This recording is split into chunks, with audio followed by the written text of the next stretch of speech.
All right, good afternoon, y'all. We're going to talk about procurement. I'm going to tell all of the vendors how you're going to get all that sweet government money. I'm going to tell all of you public employees about how you're going to work with the best vendors. And we're all going to do it on Friday afternoon here at CFA Summit. So first, I just want to explain a little bit about why you should care about public procurement. You already heard it's a lot of money, right? $3 billion or something crazy like $150 billion each year from the federal government for federal programs and then state and local programs through federal dollars. You heard about the $30+ billion that happens at the state and local level, or at the local level. And you heard about the pain, right? Let me actually touch on the pain here. By a show of hands, how many of you are actually purchasing officials? Okay, got a couple. How many of you have had experiences with procurement? Okay? Keep your hands up if you had a bad experience with procurement. Okay? Keep your hands up if you want to solve procurement. All right, put those hands down. So this actually happens to everybody that deals with digital services. So one of my former colleagues, Sasha McGee, who's with the City of San Francisco, had this tweet, called it the digital services progression. Year 1, procurement is so boring. Why y'all talk about procurement so much? Year 2, man, procurement is a pain. Year 3, we should really consider doing something about procurement. Year 4, holy crap, there is nothing more important than solving procurement. Does this reflect everybody's experience here? Yep. So here's the problem. Procurement's hard. It's really hard. But why is it so hard? Well, we heard about the procurement competitive bidding process, but it's important to understand why you go through that process in the first place. And the problem is, there's no perfect way to do procurement because you actually have competing goals. Number 1, competition. You want there to be a competitive process. Why? Because we believe that when you have competition, the best solution wins. All right. Then you've got integrity.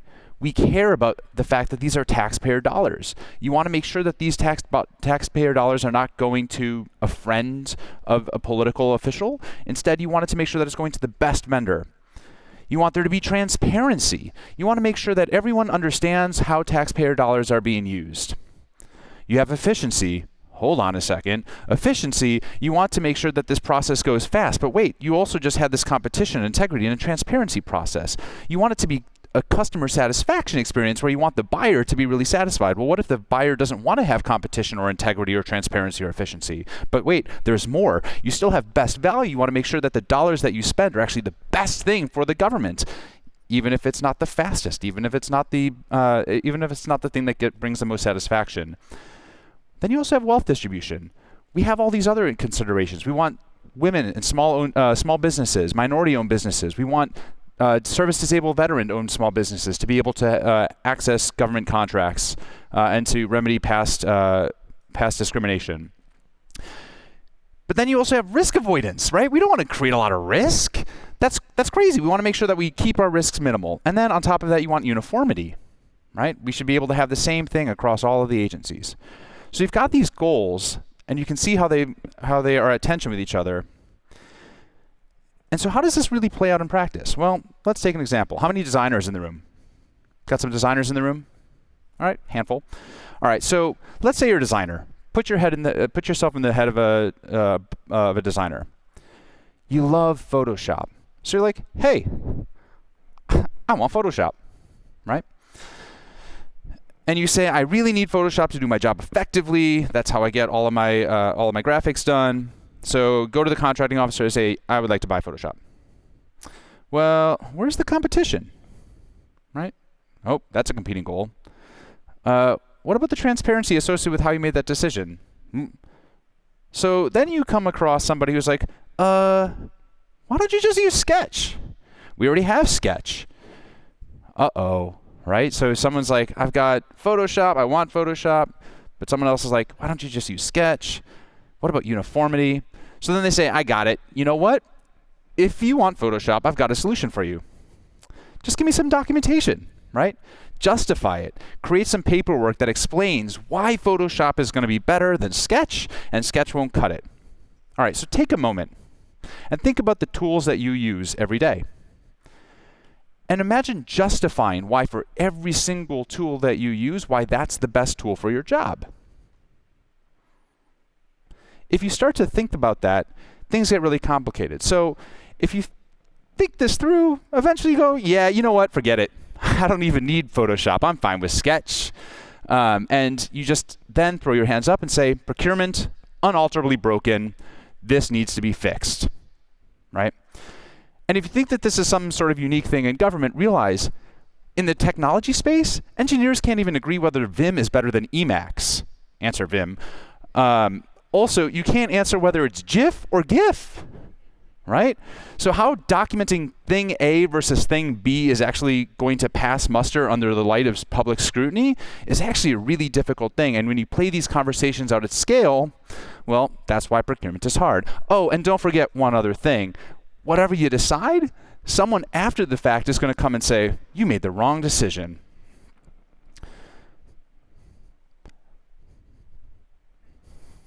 Disgusting. No one should pronounce it as GIF. All right? So that's one reason why procurement is hard, but it's only half the reason, maybe not even the most important half, because there's the other part, which is that once you actually get the contract, delivery is really hard, right? Like, it's not super easy to deliver a really important system. It's not really easy to just get the thing that you need. Sometimes you have to integrate with other systems. Sometimes you have to plan for different user needs that pop up. Sometimes you actually just have to have access to the users in the first place. So when you have a contract in place, that's actually not going to even guarantee success. So if we accept the fact that going through the process is hard and then the delivery is hard, well, that's why you start to say we need to solve for public procurement. But here I'm going to suggest a different approach. Stop trying to solve procurement. Instead, we need to shift our focus. What do I mean?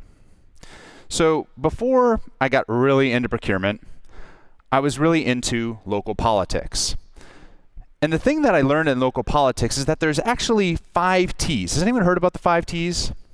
So these are the 5 T's of local government. Teachers, trash, taxes, traffic, trees. If you touch any of those 5 T's, boy, you better expect some excitement from the residents of your community, right? Don't pick up that trash, you'll get those phone calls. You don't pay your teachers, you'll get those calls. People can't get to and from work in the morning, you'll get those calls. So those 5 T's are the things that if you ignore them, it's at your own peril, okay? So if we think about the 5 T's of public procurement, we actually might get the right focus. So what are those 5 T's? Teams, trade-offs, transparency, tools, and tempo. Let's talk about them one at a time. So teams.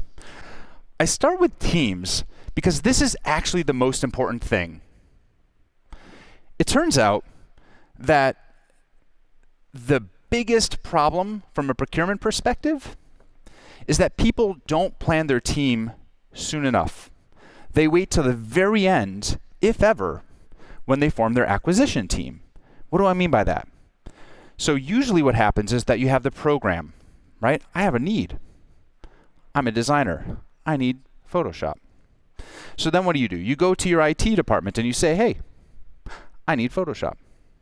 And then the IT department says, well, we don't have Photoshop, so we have to go talk to the contracting officer.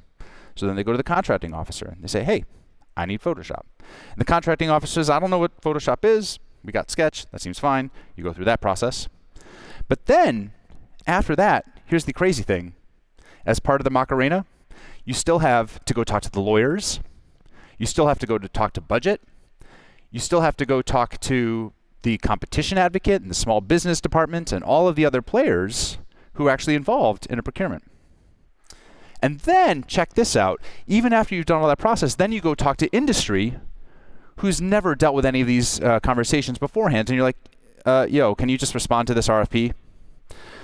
So part of the problem is that we don't form our acquisition team soon enough. If instead of having this sequential, swim lane, serial conversation. We actually had a conversation. Your contracting officer, your program, your technical evaluation panel, your IT department, you put them all together, suddenly you've got a team. So instead of pointing fingers at each other, we can actually be the superheroes that we need. All right, so that's teams. You know, if you think that this is some crazy talk here, right, like you couldn't do teams, understand this is actually what the federal acquisition regulations require. They say that the goals of the federal acquisition regulations are teamwork, unity of purpose, and open communication among the members of the team in sharing the vision and achieving the goal. If you start there, good things happen. So that's team number one. And you need to make sure that you empower them and have cross-domain expertise. Now, one thing too, I've talked about the acquisition team, but I want to take a moment and talk about the vendor team as well, right? Because if you're going to go hire a vendor team, here's what you need to understand. You're actually not hiring a solution. You're not hiring a service. You're not hiring past performance. You're not hiring key personnel. You are hiring a team. You are always going to be hiring a team. Even when you're buying a product, you're inheriting those teams' practices. So understand that the vendor is actually going to be bringing their team's practices into government, and so you need to be selecting for the best teams. Team's critical. All right, T number one. Let's talk about T number two, trade-offs. So check this out. You got your team, you're ready to roll, you think your work is done. But the reality is quite different. The reality is that when you are delivering digital services, you are constantly making trade-offs, right? Whether it's product decisions about which features to include and which features to exclude, whether it's what vendor to select because you're making the technical trade-off versus the price trade-off, you're always going to be making trade-offs. So in practice, the reason that trade-offs are so important is because we have to stop getting away from the how and start describing the why. So here's the thing. Here's a lie and two truths. Number one, government managers know what they want for the most part. That's the lie. Here are the two truths. Most professional services firms are tragically undifferentiated. Most vendors who deliver to government, they claim they're different. They claim that they do some special sauce, but you know what they all do? They all do Agile, they all do DevOps, they all do user-centered design, they all do AI, they all do blockchain, they do cloud, they do whatever you want, right? They will all do whatever you want, and they are tragically undifferentiated. And part of the problem is that most government buyers are woefully underinformed. Because when they go out to the market and they say, what do you do? They say, we do Agile, we do DevOps, we do user-centered design, we do cloud, we do AI, we do whatever you want, right? And so part of the problem that we have is that we are pretending. We are pretending that there are differentiations when they're not. So here's what I think we should do. We should stop pretending and start prioritizing. We should actually decide for ourselves what's important from a vendor and then get that from the vendor. And if we don't actually focus on what are those meaningful distinctions between companies, how do they get their teams together? How do they empower their teams? How do they get involved with users? How do they make meaningful decisions based from user research? How do they manage the trade-offs of delivery? How do they manage confidentiality, integrity, and availability? How do they handle those trade-offs? That's the type of question that we need to start asking, and instead say, oh, do you do Agile? Neat. Check that box. Because if we don't make some of these trade-offs, we're going to end up buying the Homer, right? And in the Homer, the deal was that they got every feature that you wanted, right? The problem is there's ain't no such thing as a free lunch, and that's according to Ethics Council, probably. That's a laugh line. I mean, I know it's late, y'all, but like free lunch, council, government gifts, ethics, come on. All right, let's move on to transparency. So the third T is transparency. It's actually not that obvious, but transparency is almost as important as the thing that's being delivered. If you buy a thing, but the public doesn't realize that you bought the right thing, you're not going to get credit. So part of what you need to do is you need to figure out how you can work in the open. because being open is better, even if it's harder.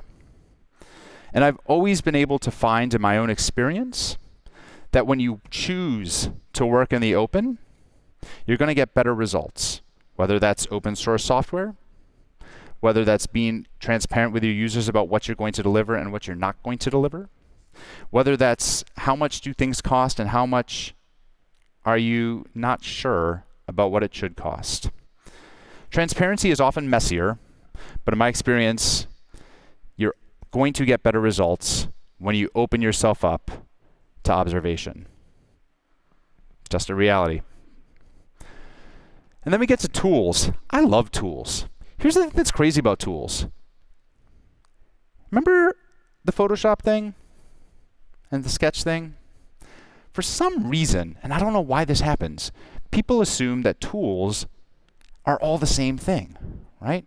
But if you look at this knife, you know that you wouldn't use a knife, a chef's knife, to butter your bread, right? It's a knife. It's a butter knife. You wouldn't use a chef's knife and use it as a Swiss Army knife, right? So we accept in real life that there are different tools for different occasions. So the interesting thing is that when it comes to government and it comes to people exercising the craft of delivery, we need to start accepting that people need the right tool for the right job. And so if you are in a CIO shop, or if you are working for an organization where you're saying we need to standardize on these tools, ask yourself, before we standardize, are we actually getting the right tool for the job? That'll save a lot of pain. And then the last thing is tempo. So tempo is funny, right? So everyone, has anyone heard this? Move fast and break things, right? You've heard that, right? What about we need to have delivery at the speed of innovation, right? Heard that, something like that. What about procurement is so slow, we need to be fast, right? Heard that? Well, to me this is silly. We don't need to focus on speed. We need to focus on tempo. Because the problem is moving fast and breaking things is what gets you fired from FedEx driver, crane operator, surgeon. You get the idea, right? So moving fast and breaking things is really, really, really bad when you're dealing with the public good. Breaking the public trust is something that should get you fired. So instead of thinking about speed, we need to think about tempo, and specifically allegro ma non troppo, which means fast, but not too fast.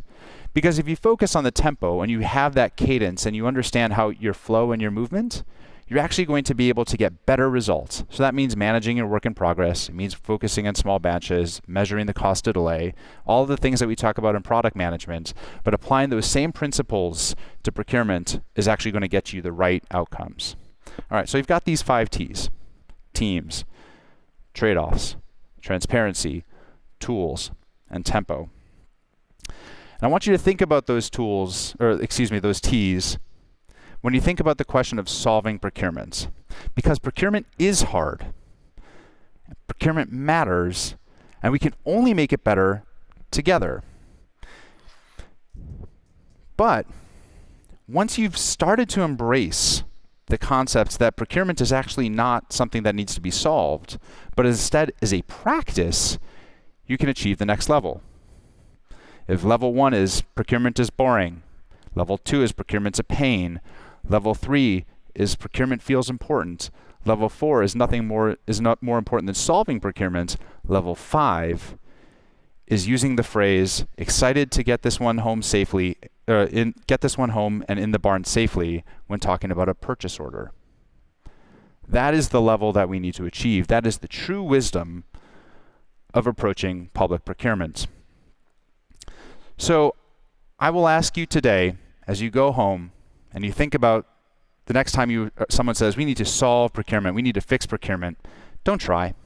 Instead, practice the 5 T's of public procurement. Work in teams. Use the trade-offs. Work in the open. Empower the teams with the right tools, and focus on the tempo to deliver for the public. Thank you very much.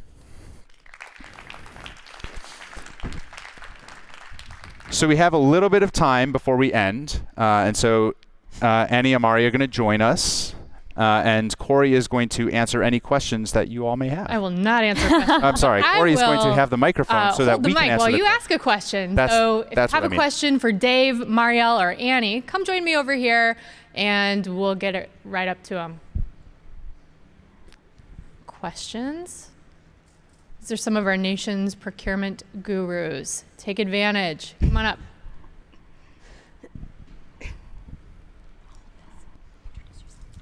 Thank you. Oh, you're going to hold it. Oh. So thank you for speaking first. I'm Tariq. I'm a co-organizer for Code for Atlanta, but I also work in supply chain. My question is about your tool that you were talking about. Could you give us some examples of, contracts that have been executed, that have been shared among like local government, state government, et cetera? Well, I can speak from what we're seeing on the platform and some of the transactions we've helped facilitate so far. And then maybe, Annie, you can share also a little bit about what you've done in practice from the contracts that you've created or the types of contracts that you've facilitated through the Columbia chapter. Does that sound good? For sure. Cool. So the crazy part, as you likely know, is that government really is an industry of industries. And in the last month alone, we've seen contracts for things like snowplow blades to software that helps governments track diverse suppliers better. So it really is a whole range of stuff. In general, across the country, obviously it's easier to share contracts geographically for things like software or certain kinds of commodities. If you're buying in bulk, it's worth shipping. For other things like services, if you need someone to do construction or regular paving or routine maintenance, you're probably going to want someone local. So one of the really cool things that we think about kind of opening up this purchasing mechanism that's already happening and kind of making it a little more transparent and easy to navigate is the contracts for the big stuff are already out there. So the stuff that can be shared across the country, those vendors are already on contract with GSA, with their states, with some of these national co-ops. But the part that we haven't unlocked yet is local agencies are actually also creating these shareable contracts with local vendors and more diverse suppliers. So the really cool part there is we've actually seen, hey, if you need paving services, you don't really want to buy off of a contract that's created at like the federal level or by another state. You want someone local. You want to know who are the folks that can do that work that maybe other agencies in my area are using or could be using. So I think we're kind of just getting started, aggregating all this stuff that's really easy to find at first at the state and national cooperative level. But we're starting to also get a glimpse of the sharing and the kinds of economic opportunities we could unlock when we get better at sharing at that local level. Yeah, and I can actually say that it's only gotten easier to share contracts very much more so very recently. With tools like these nifty tools that you guys are all working on, that's how we're sharing these contracts. We found CoProcure to be able to put all of our contracts on there.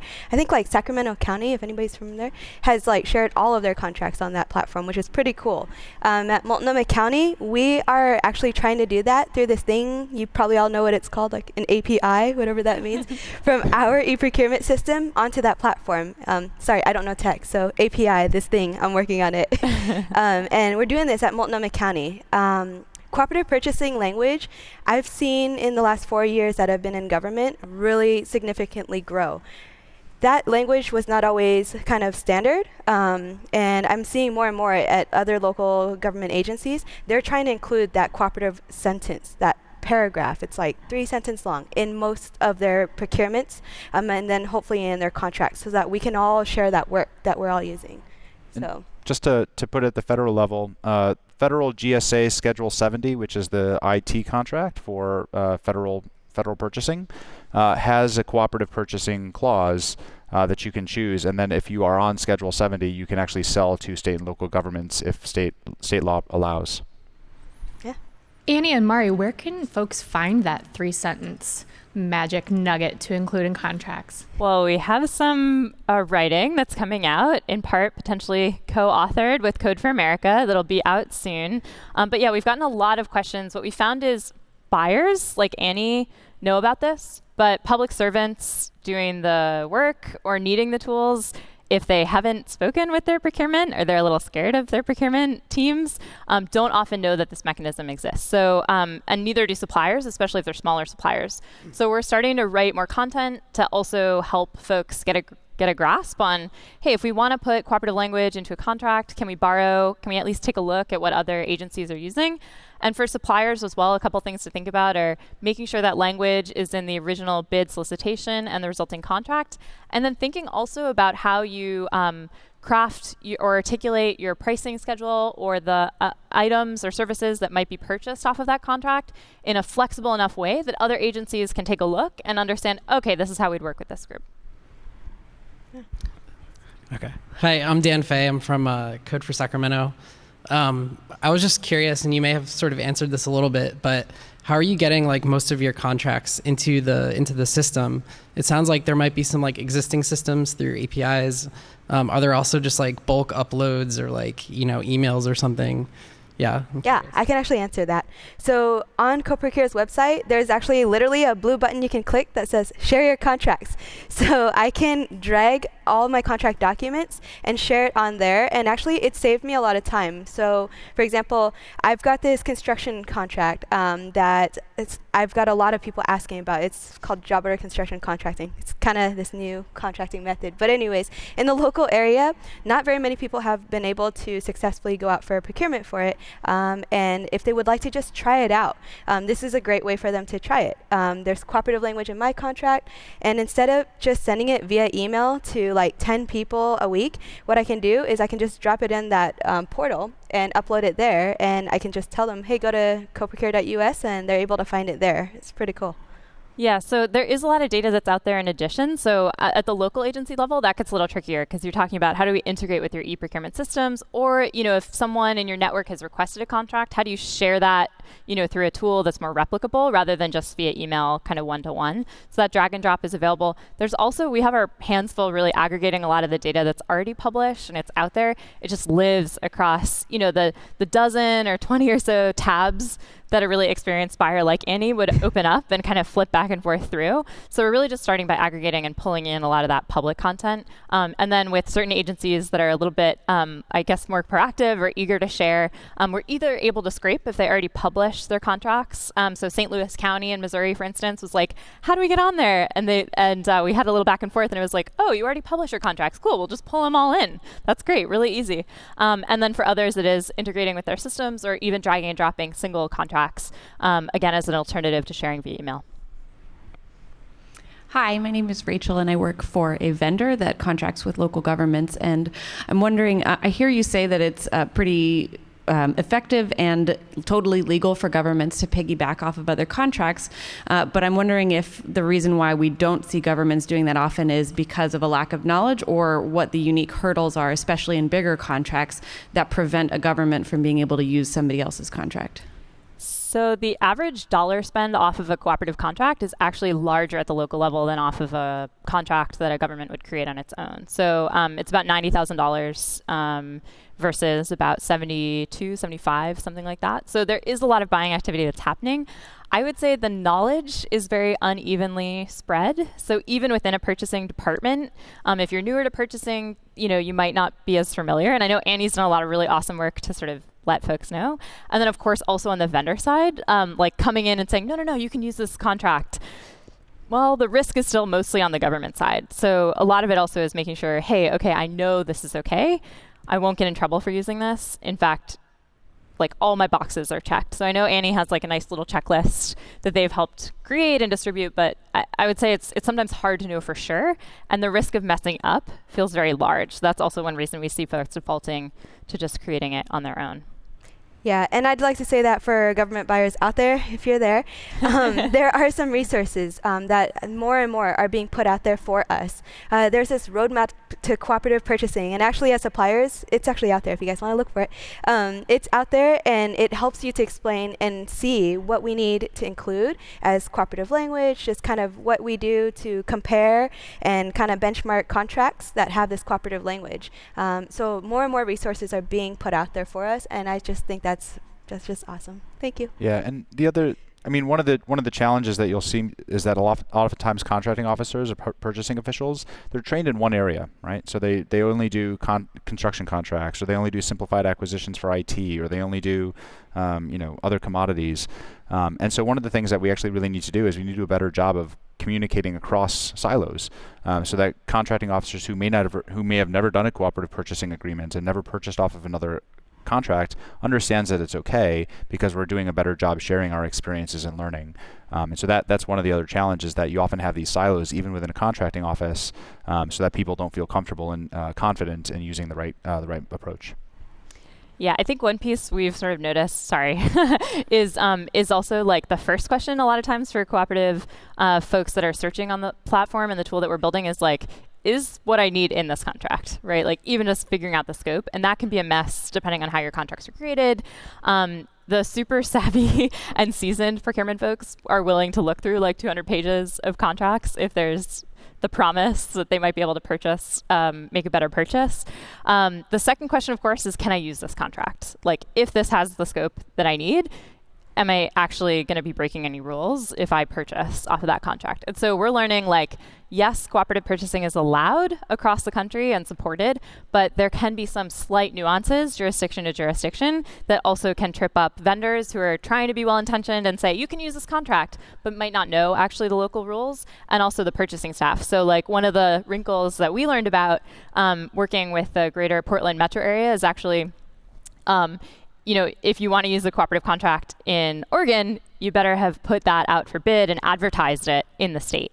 And so it's not every single contract that you could use with cooperative language. There's a little bit more requirements. And so you see some of that variation, which also makes it tough, but it's also cool because those are rules. And, like the logic can also be baked into the tools that we're developing. So that's exciting. So we've got one last question.